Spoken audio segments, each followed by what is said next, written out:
Podcast City Network. Listener discretion is advised. You're listening to The Everett Lee Show. A shot of entertainment to the head. Sit back, relax, and enjoy the entertainment.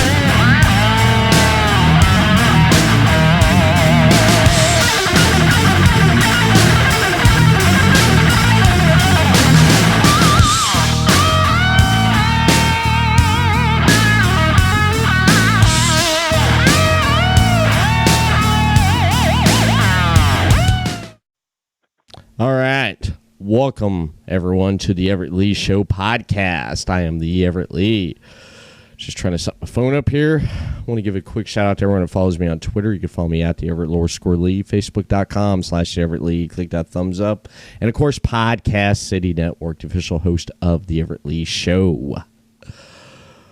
Before I get on to my guest, I want to give a happy birthday, shout out to a happy birthday to Hardcore Heather Owens on this night here. Happy birthday, Heather, and hope you're enjoying it. And tonight, I'd like to welcome to the program tonight here on the Everett Lee Show. I want to welcome my guest, not one, two guests, the Gold Rush Solomon Stone and the Modern Day Shaman, Garrett Adams. How you gentlemen doing tonight here? Fantastic. How are you doing? I'm great. Trying to keep warm. Trying to keep warm good here. To hear that you're doing all right over there too, buddy. Yeah, kind of funny you should ask after the last time we saw each other. Yeah, I know. Sometimes you just got to watch your back, but hey, friends fight sometimes, you know. But whatever, we're past it. Yeah. Speaking of the last time you guys fought, I did catch that fatal four-way for the number one contendership for the hardcore title for the promotion EHF. That was a good match between all four of the opponents there. You know, it was a fun time. Garrett did win. I was a little cheated, I'm not going to lie, but hands off to Garrett for winning the number one contendership. It was a lot of fun right up until the end. Yeah. Yeah. How's that back feeling? Pretty good? Yeah, feeling a lot better. Just rub some Vicks on it. You'll be okay. I got my special herbs at by bulbs. Oh. Wow. Yeah, that was an intense match there. I mean, you guys pulled everything out there, and Garrett, you won with submission there, and that was great. And just I didn't know who was going to win that match, but I loved it. I enjoyed it. I looked up you guys on YouTube looking for matches. Solomon, you got more current stuff up on YouTube, and Garrett, I noticed that Fatal 4-Way was the only match that was like current, up to date. There's stuff on there I've noticed that was dated back 3 years, but still great matches, man. You guys are great. You tear it up in the ring, and I love what you guys do. Well, thank you very much. Appreciate it. I'm not sure why that's the case. We've been working. He's just coming back off an injury now, but we were working every weekend for the last year. I'll make sure I get you my YouTube info so you can check it out better. Okay. Yeah, definitely. Yeah, you got to update that app, Garrett. It's hard when I'm in the woods all the time. Yeah, that's true. Doing shaman stuff, right? Exactly. And speaking of being out in the woods and having matches, amazing Fatal 4-Way matches for number one contenderships for titles. I want to ask Solomon this first, and then Garrett follow up with it. At what age did you get into wrestling? Ooh, Well, I was a young little boy. I want to say roughly about 8 years old. I want to say, give or take. But I mean, honestly, the thing that caught me, and I'll never forget this, is flipping through the channels at Grandma's house, and I saw Lord Steven Regal on WCW Saturday night, and I was hooked. Nice. Nice. I was probably 5 or 6. Some of my earliest memories were staying up real late and hiding from my parents to watch Saturday night's main event back in the day on my old Rabbit Ears channel and my Rabbit Ears TV in my bedroom. And one of my friends introduced me. I was probably in 8th grade, and he introduced me to WCW, the old Power Hour on Saturday mornings when I would spend the night, hang out for the weekend like you do when you're a kid. That's what they watched. Nice. I want to add that, yeah, my dad would let me stay up late and watch primetime wrestling on Tuesdays. He'd let me stay up late. That would be the only day of the week I would get to stay up, and I'd get to watch, and I'd watch great, amazing matches and hear Gorilla Monsoon and Bobby Heenan go at it back and forth. Just great moments, great times. Two of the best. Yes, two of the best. Definitely two of the best. Now, Garrett, when did you decide that you wanted to get into wrestling? When did you decide that? And then you can follow that up there, Solomon. I was probably 15 or 16 when I decided like that was something I really wanted to do, and really started trying to figure out like how you go about doing it.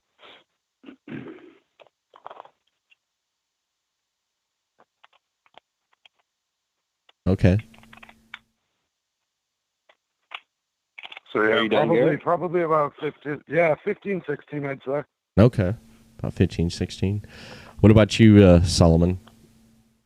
I mean, it's something that, obviously as a kid, that's like, hey, I want to do that. That's what I want to be when I grow up. But when I kind of really started thinking about doing it was, God, I want to say maybe right after high school, maybe couple years after. Had to get all that, crazy partying out of the way and stuff like that. And then, I want to say early 20s probably at the latest. Nice. Where did you get trained at, Solomon? Where did you decide? Where did you go get trained at to get your training at?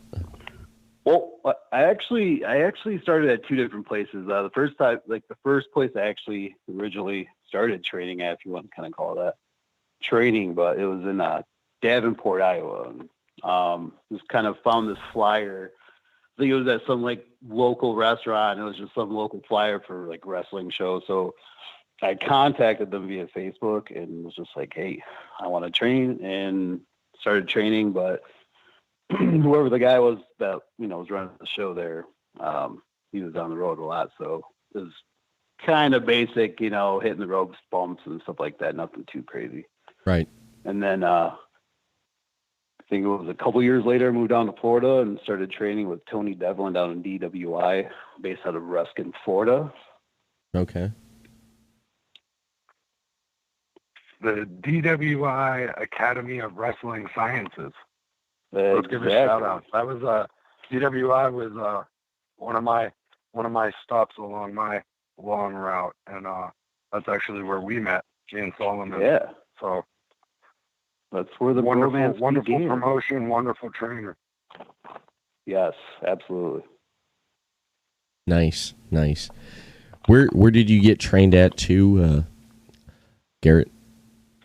I got trained, I'm going to date myself here. I got trained back in 99 by a gentleman who I'm sure was a shyster and some sort of carny scam artist named Mad Mike Smith, who gave me who gave all of us that went to the place he trained us at. It was an old abandoned rubber factory, like conference room thing. And it was a real rickety old ring, but he gave us like a real 70s style training, lots of running the ropes, lots of hitting the turnbuckles, bumping till we couldn't breathe anymore, and all the basics, and how to take some basic moves, and then it was helping us, get booked.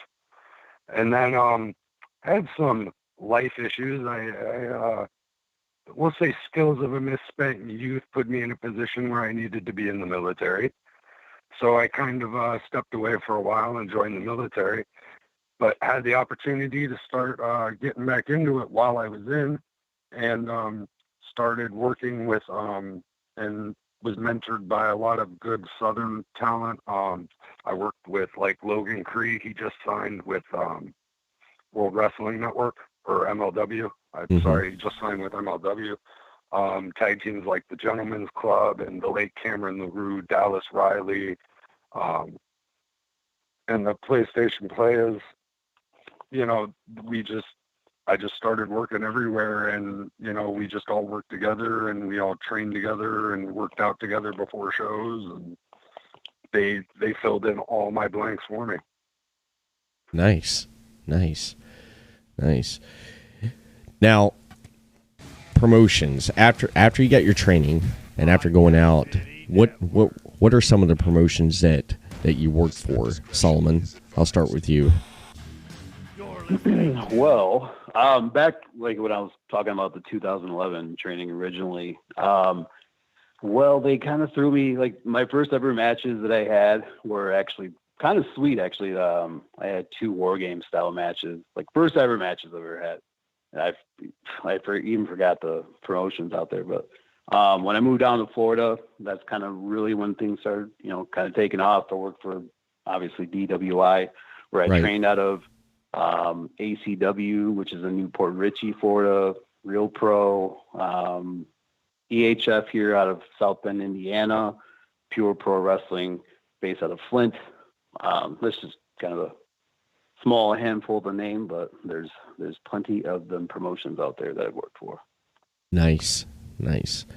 And what about you, Garrett? What promotions have you worked for? I'm pretty sure between the years of 2003, we'll say, and 2009, I worked for every medium to tiny level indie show between Atlanta and Miami. I can't even remember all the places. We did a Friday to Sunday loop every weekend for 4 or 5 years. Since I've been up here for the last few years, we've worked EHF, GLWA, Pro Wrestling King, HPW,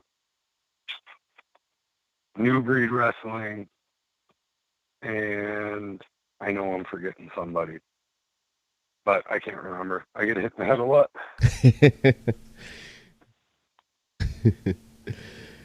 Wow, you guys have pretty much been all over the place, and you pretty much worked for a lot of promotions, and you guys worked with, and you've even tagged in matches together. Can you tell me about that? Yeah, you want to take a little bit of that?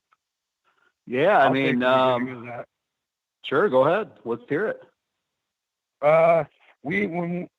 It's funny, when we met in DWI down in Florida, I was the only guy wearing I wore war paint, and I use black and red as my color scheme.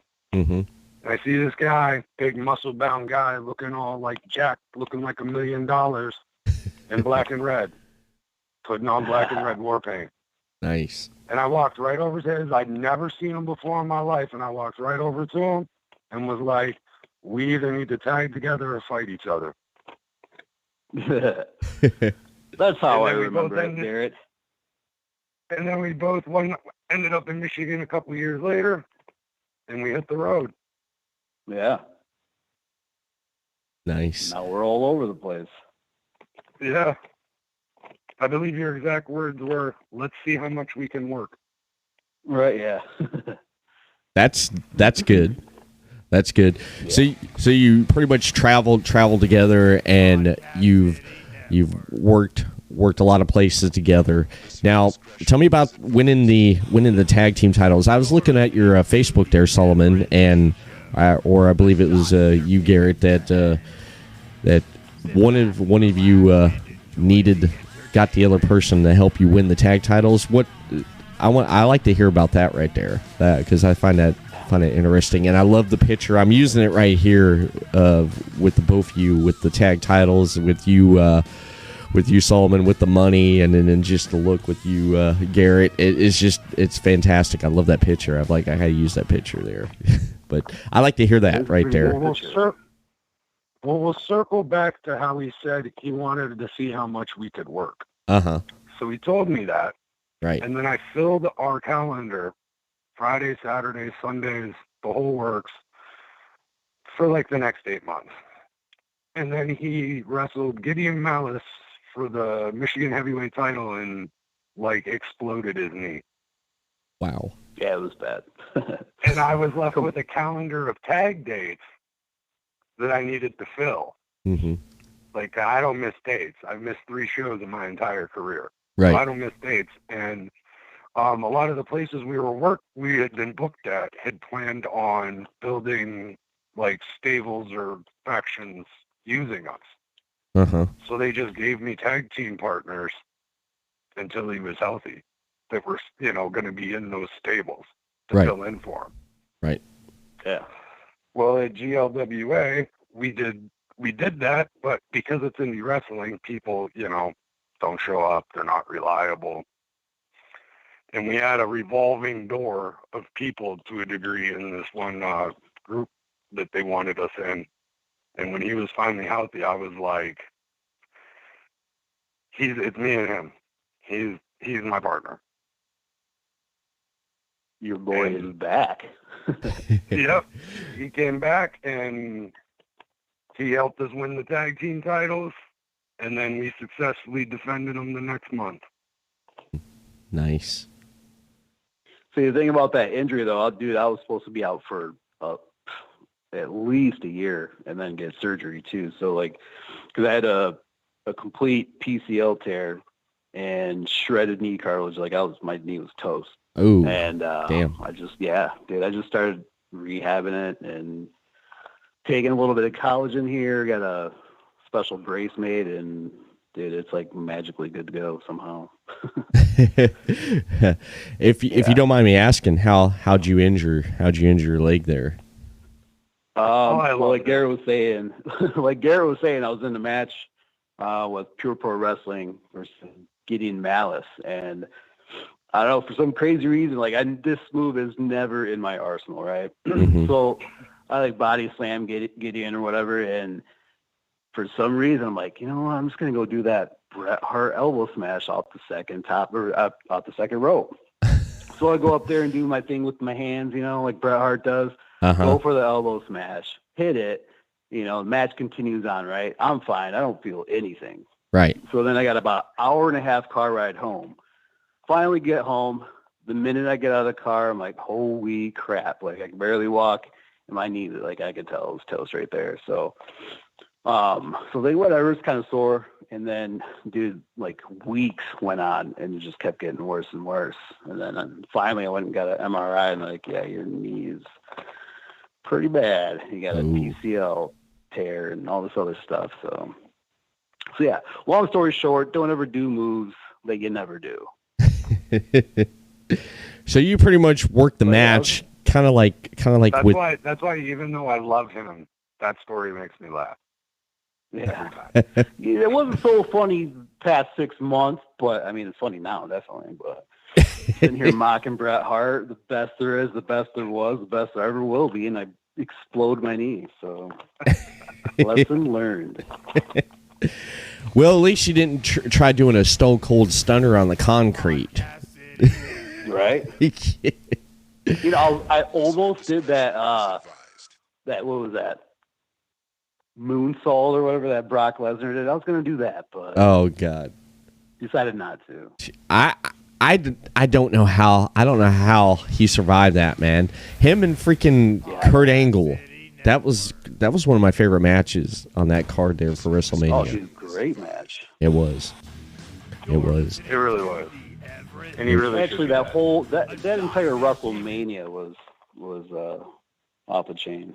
It was top to bottom. I'm trying to remember some of the other ones. I forget which one it is. I've seen so many WrestleManias. You've seen so many WrestleManias, and you kind of like forget, and you have to go back and look and stuff. Yeah. That's what I remember that out of that match right there. That was just insane, man. That was just insane.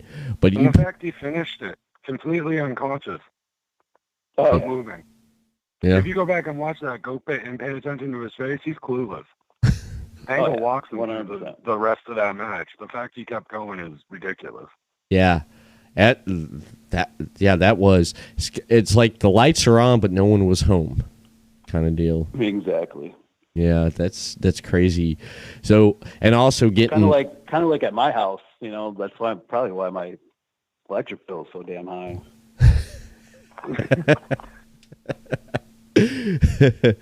So pretty much like Triple H when he had that tag match when he was going up against Chris Benoit and Chris Jericho, when him and Austin, remember when he tore his... Whoa. Did you say Chris Benoit? Yes, I did. I don't think we're allowed to talk about that. Are we? We're allowed to bring up that name? Yeah. I mean, I think so. Look. Yeah, I think it's okay. Why not? Yeah, why not? I mean, look at his body of work. What Chris Benoit. Rabid Wolverine. Come on, dude. Yeah, he was my little brother. He was one of his favorites right there, the Rabid Wolverine. And my dad, God rest his soul, I grew up watching wrestling with him, man. I remember sitting in the living room watching this man cuss and yell at the TV because Ric Flair was on TV and he wanted Dusty Rhodes to kick his ass. He's one of the... Chris Benoit's one of the people, to this day, Chris Benoit's one of the people I model how I sell some stuff. Like, based on how I remember seeing him sell stuff. Mm-hmm. Yeah. The guy still used him as a model of... He was great. He was. I mean, just the way he worked in the ring and stuff, man. He was tough. He put on some great matches. He did, man. He did. He lost a freaking tooth, and I loved how they did that. The toothless aggression, I love that.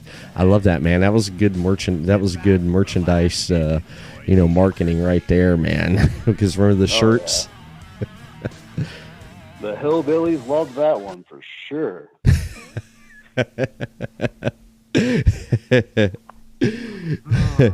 Since we're talking about wrestlers, before I ask, what's that? I said hillbillies. Oh, you mean wrestlers? Wrestlers, yeah. Since we're talking about wrestlers and we brought up matches, let me ask you. I'll start with you, Garrett, and then Solomon. Favorite match in WWE to watch, or just favorite match in general? WWE. Anything with Benoit, but in wrestling in general, anything with Regal. I could watch Regal all day. Okay. Yeah, I mean, definitely. He's definitely top on the list for sure. I mean, are you getting in specific matches? Because I got like 3 that I probably have that are my favorites. Okay. What match could you go back and always watch and always enjoy and never get tired of watching? Dude, that's a tough one, man. Yeah. Brett versus Davey at Wembley, SummerSlam. Oh, that's a good one. That was especially if you've read Bret Hart's biography. Yeah, it wasn't Davey Boy all. Yeah, if you know all that, and then you go back and watch it, the match is like 1,000 times better because you're like, wow. Oh yeah, Bret Hart really is a master. Oh yeah, for sure. Davey Boy was all honestly though. Yeah, dude. Dude, that is a tough question. Like, cause dude, one of the matches I can go back and watch a million times is Eddie versus Brock. Dude, hands down, that is an awesome match, especially like Eddie Guerrero. Come on, dude. No Way Out. Yeah, dude, it's freaking awesome, man. I own that DVD. Dude, it's Cheap plug and dig. I can go back and watch us beating the Thieves all day. Just gonna throw that out there. That's right. Which one? On us beating the Thieves for the title. I could watch that all day. Yeah, The look on their faces. It was beautiful. It was priceless. They had no idea what was coming. But yeah, I mean, I'd say probably hands down that match. I mean, the tie up between that and Taker and HBK WrestleMania 25 for sure. That was a great one there. The 25 with Taker and Michaels. I mean, yeah, that's I loved what they did in that match. I loved it. Dude, masterpiece. Yeah. Not Chris Masters. Flair versus HBK. Flair versus HBK. That's another one you can watch back. Mm-hmm. Oh yeah. Yeah. What about the Iron Man match with Bret Hart and Shawn Michaels? That's dude. That's a good one too. Yeah. Dude, can you imagine like what 10-year-old kid would watch that entire match without like taking a break or getting distracted? Like that was me. I ordered that pay-per-view. Like, dude, I begged my mom to order that. Like, I don't remember what I said to her. I think I told her I'd clean the house for like a month straight, but she got the pay-per-view for me, and I watched the entire thing. Nice. I come from my Viking ways, honestly. We had the box, so, you know, I remember watching. I don't think I even took a bathroom break during that match at like 12 or 13.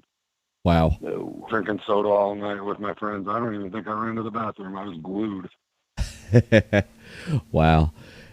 I would have to say one other match that I really liked. If you looked at Monday Night Raw, Undertaker versus Jeff Hardy in that ladder match right there. That was something right there. I was sitting there watching it with my dad and my little brother, and we were just glued to it because also the Jeff Hardy was my little brother's favorite. While we're watching it, he was pulling for him, and it was just a great match, a great ladder match. I enjoyed. Did your brother wear the little arm sleeves? He tried to make him. He was I think like every kid tried to make him. Yeah, he was about 12 years old at the time. Yeah, Dude, that match. That's the match where basically he earned Taker's respect, right? Yes. And then kind of got all that squeaky voice stuff going on towards the end. Mm-hmm. Yeah. When he kept yelling for Taker or something. I don't remember, but yeah, because after the match, he's yelling. He's like, Taker. Yeah, he sounded like ruffled his head. he was like 12-year-old kid going through puberty, yelling. Yeah. And then he like rubbed his head like said 12-year-old kid going through puberty. Taker came back in and like ruffled his hair up. Yeah. Good job, kid. Good job, sport. And then what was it he would say? He used to say, I'll make you famous. Oh yeah. I love that. Dude, I miss that Taker, man. I wish he would come back. Yeah. I loved that Taker right there because he came back and he was good, you know, and then he flipped and then he was running around with the WWE Championship, and he would always cut a promo or say something at the end to someone. He says, "Hey, I'll make you famous." How do you come back? What do you come back with that? What do you come back with that? Right? Like, thanks. And with talking about great matches and talking about our favorite matches, if I want to start with Garrett with this one. If you had to step in the ring with anyone from, say, WWE, NXT, or AEW, or anyone that you've not stepped in the ring with, who would that person be? Well, I'm just going to throw it out there because I've been feeling real suicidal in the ring lately. So Jerry Jacobs is on the top of my list right now for 2020 as somebody I want to be in the ring with. And from AEW, I'd say probably Janela or Darby Allin, since EHF has brought back my hardcore roots and drug that back out of me. Nice. What about NXT, Garrett? Come on, there's some good talent there. Oh, one person. One for everything, NXT. I know you got the network. I do, thanks to somebody giving me the hookup this month. No, I would NXT. I haven't been following it recently. Keith Lee. I like the big guys. Keith Lee. Dude. I think he'd be fun. Good answer. I think he'd be fun. Nice. I think he'd be fun. And WWE on the main roster. And I don't even remember the last time I watched Raw or SmackDown. The Viking Raiders. How about that? 2-on-1 handicap match. Come on. That's too easy. I'll take. You know what? I'll face Sarah Logan. I think that's a fair matchup. Sarah Logan. You're really trying to start some beef with the Viking Raiders, huh? Slide in through the side door on that one. Yeah, I think that's more of a fair fight at this point in my life. Wow. No, I really been liking The Fiend. Yes, The Fiend. Like I said, I like going up against the big guys. I like a challenge. Yeah. That's yeah, you do. That's awesome. You are one of the big guys. Yeah. What about you? Same question, Solomon. Who would you like to get in the ring with? Let's see. We'll start with the main roster. We'll start with the main roster. Okay. I'd have to go with Samoa Joe. Okay. Definitely Samoa Joe. I mean, dude, the guy moves freaking insane, and he's been around for forever, dude. He's finally on the main roster doing his thing. You know, it's been a long time coming. NXT, dude, that's the tough one because Garrett actually kind of stole my answer there with Keith Lee. The dude's another one too. The guy, you know, the size of the guy and the stuff that he can do is unbelievable. It is. Dude, like for real. But you can't forget Adam Cole, baby. Come on. I actually like to see the Gold Rush versus Kyle O'Reilly for like title of who's going to be douchiest. Oh my God! Yeah, of course, hands down me. Hello.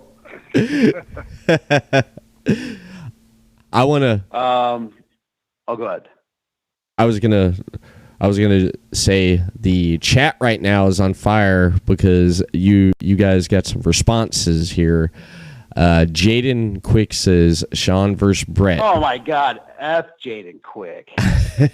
He said JQ. Yeah. He said the Sean versus Brett Iron Man, that was the best. And Missy says yes versus Dre would be great. And Jaden said that he's still waiting for Solomon versus Jaden, LOL. And Missy said that she would like to see that too. And they said, right, LOL. And then Missy just put out hashtag FJQ. So. Yeah. But Jaden, the real question is, do you really want some of this hardcore smoke, dude? Like, come on, put that title up on the line against the Gold Rush, and let's see what happens. But first, he has to get through Garrett.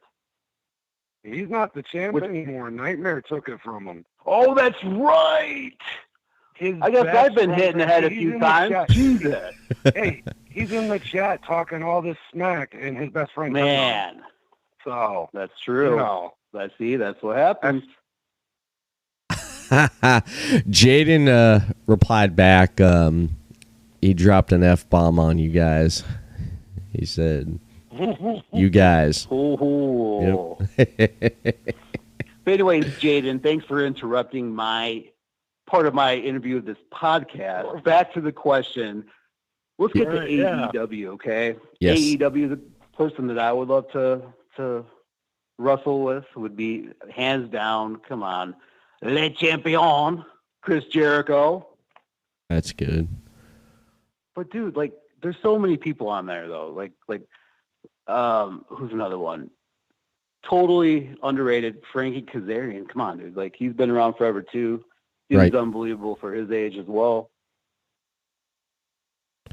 Yeah. So much. I just want to point out two things real quick. One, he literally just FJ2, and two, Frankie Kazarian's name for the Spanish Fly is way cooler than Spanish Fly, and everybody needs to start calling it flux capacitor again. All right, I'm just going to throw that out there. Right. Flux capacitor sounds way cooler than Spanish Fly. I'm sorry.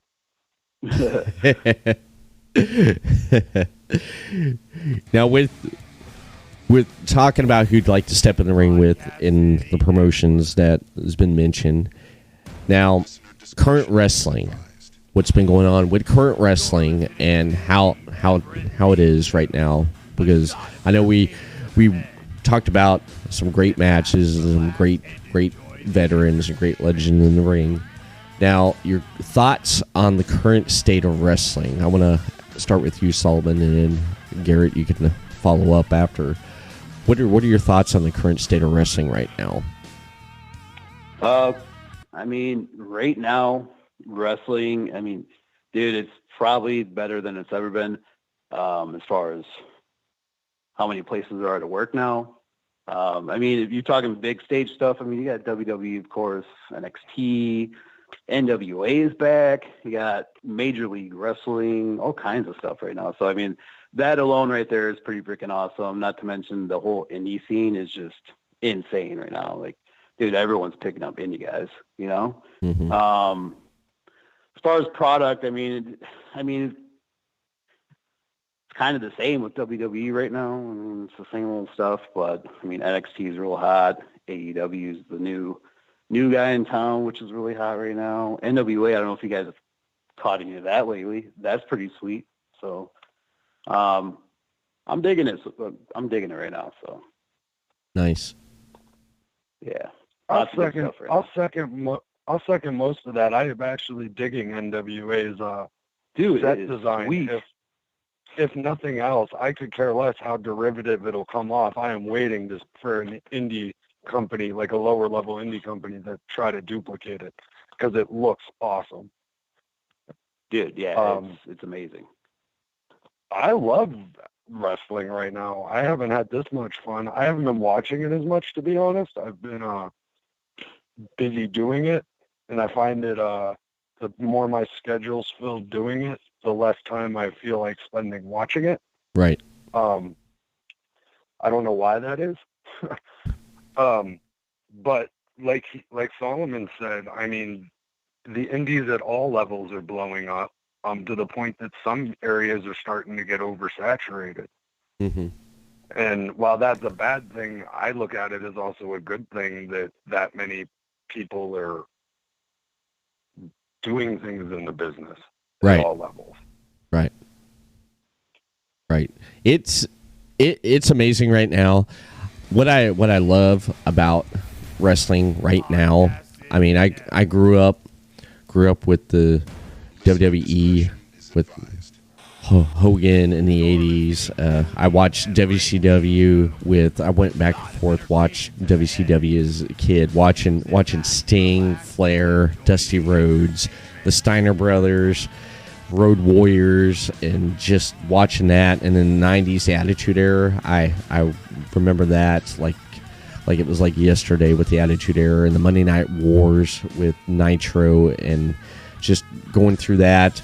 There for a while, from 2007 till about 2013, I didn't watch no wrestling because a lot of stuff was going on in my life. But then I did go back and watch things here and there and see what was going on. But with current wrestling right now, there's so much, like I agree, the indie scenes, there's so much great talent right now with a lot of indie promotions that's out there and just putting on great matches and just putting on great shows. And there's stuff out there to look for. There definitely is. And then to the point that guys are getting career resurgences. Look at PCO and Ring of Honor. Or, dude, perfect example right there. Or the Sheik in MLW, former NWA World Champion, runs PCW Ultra out in LA, and now he's helping pop MLW. Right. It's great. It's great. Yeah, I agree with you. A lot of people's getting resurgence in their on the indie scene, and it's hot. It's hot right now. And then on TV, I mean, like especially Wednesday nights, you got AEW and you got NXT. And I liked what CM Punk said at StarCast a few months ago. He's like, don't just watch one, watch them both. You can watch it all. And I agree, because I do watch it all. I go back and forth, watch NXT, AEW.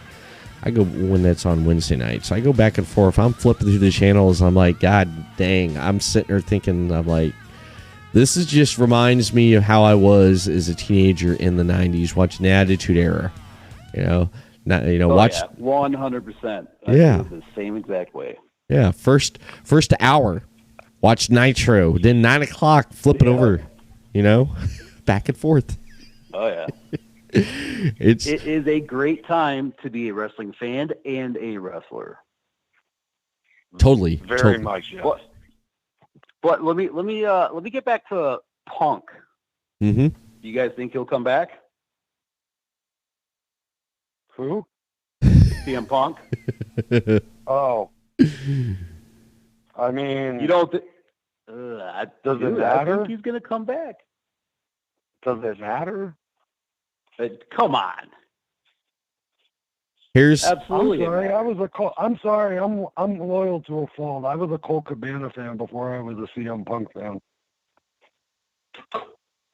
Now I'm starting to see why we argue a lot, Garrett. Really starting to see it. I saw Colt Cabana before I saw CM Punk. Fair enough. I was introduced to him separately. I don't know how that happened, since at that point in their career they were essentially chained to each other. But somebody showed. I think it was the Chikara thing when he did the furry match. His Colt Cabana. I think he'll come back. You think he'll come back, Solomon? I think it's going to take some work, but I mean, come on, like he's coming back. Yeah, I think that honestly, eventually he will come back. They will, because everyone comes back. Look how long it took Bret Hart to come back to WWE. Look how long it took him to come back. Warrior too. Yeah, Warrior. It took a long time. I just said this to my fiance yesterday. If he doesn't come back, he'd be one of 3 people in history to not go back and do business with Vince. Right. Like I'd like to consider myself a fairly decent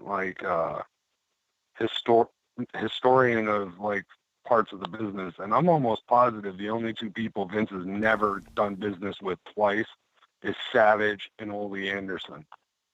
Yeah. Savage, nobody knows why. Everybody knows why with Ole. Mm-hmm. Yeah. The way I look at Punk, go ahead. I was going to say, so if Punk doesn't come back, he would be in very rarefied company. But I don't think I don't think it'll make much of a difference if he does or if he doesn't, to be honest. Mm-hmm. Well, good for you, Garrett. I'm glad that's how you feel. I feel that Punk has that one thing that he wanted to do. If you look at everything that he did when he was in his career, and even when he was in WWE, everything he did in WWE, the one thing that he wanted to do that he never got to do was main event a WrestleMania. I think if that happened where he can main event a WrestleMania with the title on the line, the WWE title, I think he would do it. But it would take some convincing. Would I be like shocked if he came back? I mean, no, I wouldn't be shocked. I mean, right now he's working for Fox, covering WWE, a company he used to work for, and being an insider and and giving statistics and his opinion on stuff. And I wouldn't be shocked. Talking a lot of crap too, which is great. Yeah, it's that reality. That's what I like about Punk. He don't hold back. Love him or hate the guy, he don't hold back. I think that's why Garrett doesn't like him. Oh no, I've been a huge fan of CM Punk's work throughout his career. I remember watching the 1.5-hour matches with Chris Hero in IWA on giving my computer age trying to find them on LimeWire back in the day. So right. So it's not that. I just think at this point, he's alienated too many fans. He's too old. He got way too beat up in UFC to come back and look credible when you have Cain Velasquez, Ronda Rousey, Shayna Baszler, Brock Lesnar, Chad Gable, legit shooters. Mm-hmm. Yeah, I mean that's a whole different game. That's where I'm looking at. Like if you put him in there with Chad Gable, I'm like, well, Chad Gable could just tie him up as like a pretzel because I saw an 0-0 schmuck do that, and Chad Gable went to the. You mean Shorty Gable now? Shorty G. I refuse to call it. Dude, that is horrible. Yeah, bad creative. Dude, that is so bad. That is such good shit. That is such good shit.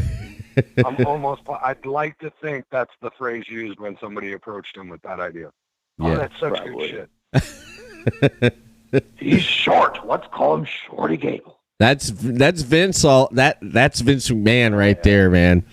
That is Vince McMahon right there, because he finds that one thing and he hones in on it. I mean, if you listen to the John Moxley when he was on Jericho's podcast, when he was talking about his last days in WWE, and he had him change the script. He's like, get rid of poop, because Vince is going to see that. Yeah. I just loved it. One of my favorite interviews. I'm going to start taking the Taker approach when we get booked places, bro. I'm going to tell them you can sing. Well, I mean, I can, but really? Wanna? Probably not.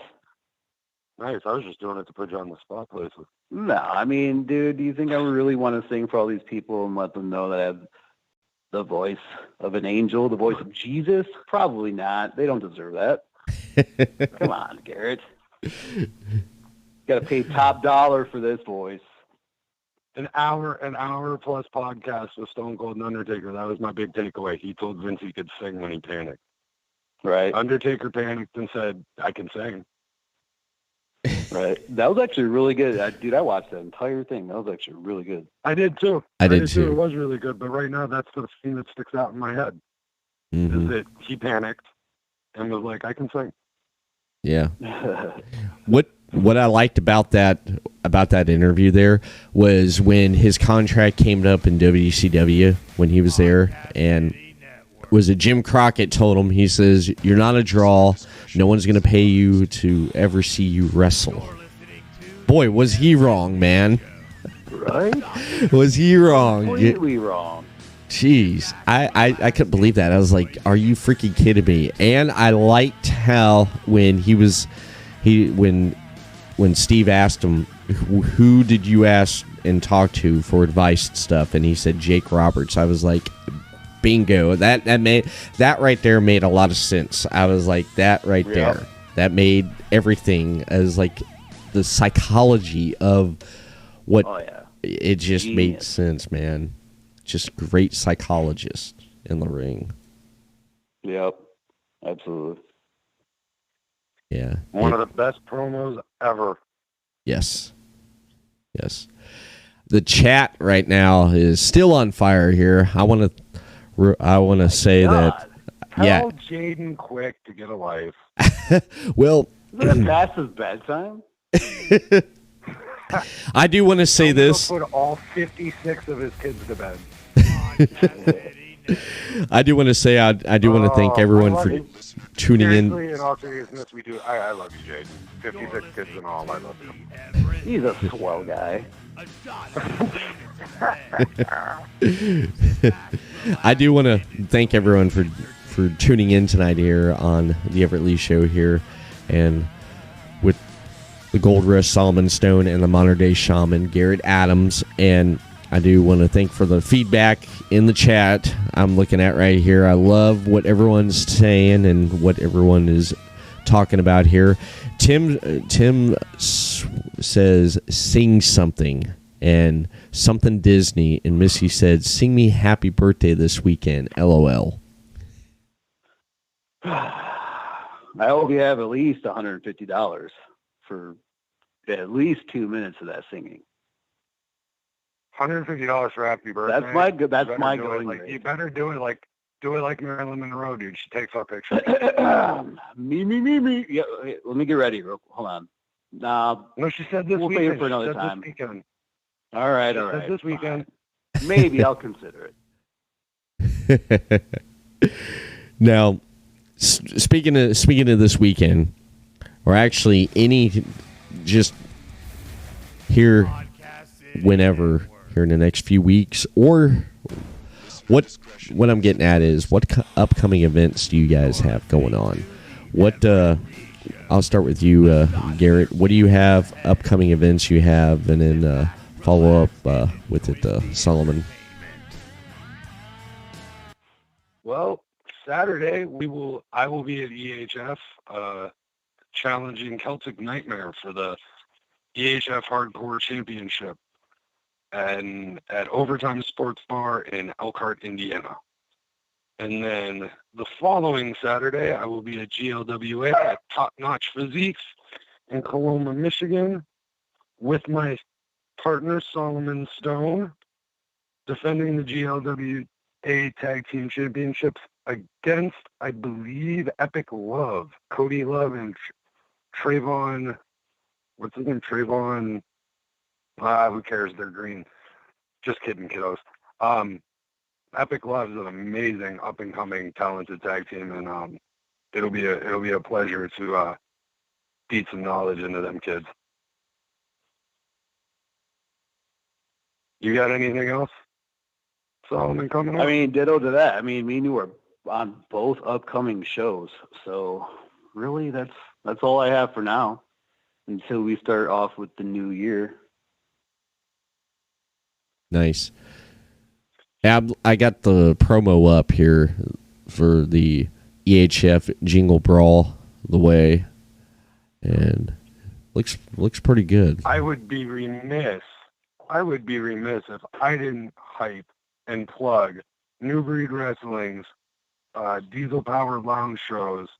The first one's New Year's New Beginnings, January 17th, and after that, it's the third Friday of every month at Diesel Sports Lounge in New Baltimore, Michigan, just outside of Detroit. Ooh, and guess who will be making his official long-awaited debut? Go figure. The Gold Rush Solomon Stone, of course. Nice. Yeah, I'm looking forward to that one, though. Like, it's been a long time coming for that. Absolutely. We were actually supposed to debut there together, and that was one of the places that KBR Replacement Tag Team partnered that actually fit in so well. Like, he's part of the group now. So basically what Garrett's saying, that he turned me into Crush from Demolition, the third man. Yeah. Wasn't too happy about it. Wow. That's great. I'm excited for what you guys have going, coming up here, and then going into 2020, what you guys got going on. I want to start with you, Solomon, and then Garrett follow up. Anything you'd like to say to anyone before we end this podcast? Yeah, absolutely. First and foremost, I would like to plug myself. You can find me on Facebook at The Gold Rush 83, Instagram Solomon Stone 22, and Twitter Jim Tan Wrestling. And I also want to give a shout out to the one and only the Captain Aranova. You rest up, get well soon, and come back quick, because I'm coming down to Florida to kick your ass. That's all I got. All right. You can follow me on Facebook at Garrett Adams, because I am horrible at keeping up to date on my Modern Day Shaman page. But on the Garrett Adams page, you get wrestling and some of the best memes on Facebook. I can also be found on Instagram at Modern Day Shaman 420. And I want to second Solomon's shout out to our good friend Captain Aaron Nova. I won't be coming to kick your ass. I'll be coming to save it. Ooh, I like that. All right. That's the galaxy's ass. Nice. I love it, man. I love it. And since we're plugging social media before we close, I do want to plug Podcast City Network, your official host for top source for independent podcasting. You can follow them on podcastcity.net, such as The Everett Lee Show, Final Score, Chris Carnage Show, Wrestle Popcast, Deathmatch Wrestle Podcast, Super Raider Brothers, Imaginarium, and much, much more over on Podcast City Network, over on podcastcity.net. Hit them up on Facebook, Podcast City Network, Twitter, at Podcast City Net, and subscribe to the YouTube channel for video podcasts, such as The Everett Lee Show, over on their YouTube channel, Podcast City Network. And you can follow more Everett Lee right here on this page, The Everett Lee Show. And send me a tweet on Twitter at The Everett Lee. Instagram, Everett Lee Show. And then my audio portions can be found on my YouTube channel, Everett Lee Show, Stitcher Radio, iTunes, and Podbeam. So download those apps and hear audio portions of The Everett Lee Show. And that is it for The Everett Lee Show. And I want to thank everyone for tuning in tonight and listening to The Everett Lee Show. Everett Lee signing off. Have a good night. And gentlemen, thanks for coming on and chatting with me. Well, thanks for having us. You're welcome. Absolutely. You're welcome.